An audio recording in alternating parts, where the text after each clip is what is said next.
All right, new idea. Tariffs on every single country. I know it sounds crazy, but Donald Trump was asked questions on a plane with Howard Lutnick standing behind him laughing. And Trump said, oh, you would start with all countries for tariffs. On the tariffs that you're planning, so you're expecting to hit something like 10 to 15 countries, is that right? No. All of the countries across the board? Not 10. I don't know who told you 10 or 15 countries. We heard that. So we heard that you were going to aim for the 10%. But you didn't hear it from me.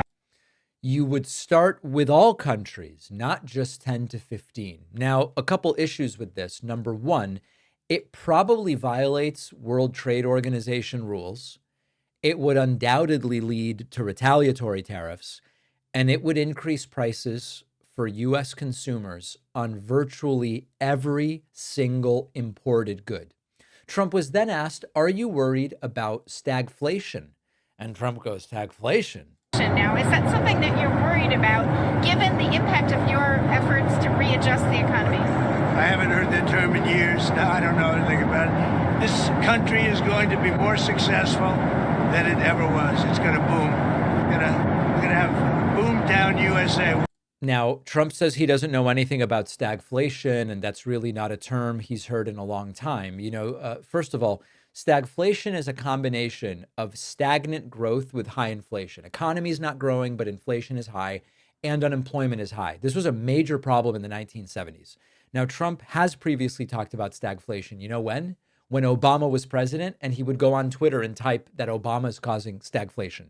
Now, just 2 years ago, this was a term that he was talking about. So does he remember it or not? Who the hell knows? The point here is there are some very basic elements of economics that at a minimum you need to understand in order to really be able to weigh and evaluate the consequences of policies you're proposing. Tariffs is very, very high on that list because if you start imposing tariffs, the tariffs will restrict economic growth.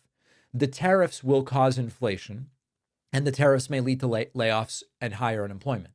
So all three elements of stagflation would be precipitated by this wacky tariff everyone policy that Donald Trump is talking about.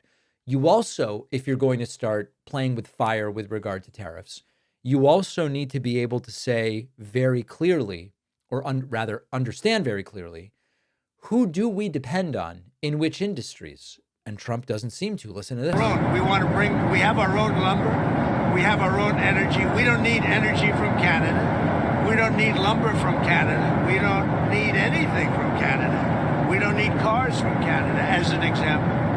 So we are I think we're going to have, I call it the golden age of America. I believe this will be the golden age of America. Thank you very much, everyone. So listen, Trump says we don't need energy from Canada. We don't need lumber from Canada. What do you mean by need, right? I mean, on energy, Canada is the largest foreign supplier of energy to the U.S., especially crude oil and natural gas. In 2023, more than half of oil imports came from one country, from Canada.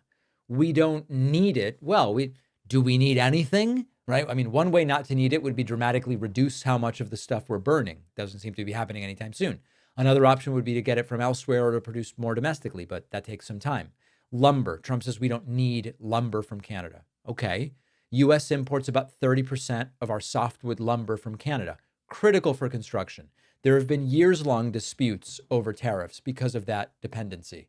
The U.S. does produce energy domestically. The U.S. does produce lumber domestically, but we are not able to immediately meet current demands without imports. And if we can no longer get those from Canada, or if we can no longer get them at competitive prices, it's yet again going to be more inflation for consumers. And then finally, Trump generically says, we're finally respected again, thanks to me. We're respected as a country again, and we're strongly respected. And people are amazed. I was with some very important people today, and they said that they've never seen a turnaround of a country as fast as this. We're respected. Yeah, there's definitely been a turnaround. I concede that. It's been a turnaround. Now being globally respected, couldn't find any data that supports that. Is Trump going to really do this and put tariffs on every country? At this point, I have no idea. We will talk about farmers and rural America on the bonus show. Rural America is struggling and has been struggling, and farmers are struggling. Does this administration have any economic policy ideas to help those folks? We're also going to discuss the Florida special elections and what that does with regard to the midterms. It's not looking so good for Republicans, but I do want to dig into the details of that. Thank you to everyone who has bought my new book, The Echo Machine. Signed copies. Okay, I'm going in today to sign books, okay? The final number that I will sign will be determined by the number of orders that come in today. davidpakman.com/booksmith for signed books. You can also order everywhere books are sold. We have cracked the top 300 books across all of Amazon. Hundreds of thousands or millions of books available for sale on Amazon. We are in the top 300. And so important to sanctimonious. Make sure you review the book. We have over 300 reviews on Amazon. They're continuing to come in. Weeks 2, 3, and 4 will depend on reviews, which cost nothing. I'll see you on the bonus show. I'll see you here tomorrow. We've got some great interviews planned and a lot more. After researching, writing, refining, The Echo Machine, my book, is finally out. This is not just a book about how American politics got so broken.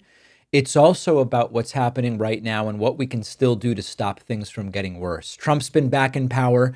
The results have been even more catastrophic than many feared, with targeting of political opponents and gutting democratic institutions, laying the groundwork to even further consolidate power. But the thing is that none of this is inevitable. The same forces that brought us here can be countered if we understand how they work and what to do about them. And that's what the Echo Machine is all about. Some say that without corporate media backing, books like this can't succeed. I think we can prove them wrong. You can get the Echo Machine right now at davidpakman.com/echo on Amazon, Barnes & Noble, Audible, Kindle, or by calling any local bookstore and asking them to order it. This book is more important than ever. If you care about what happens next, and I do, check out The Echo Machine today at davidpakman.com/echo.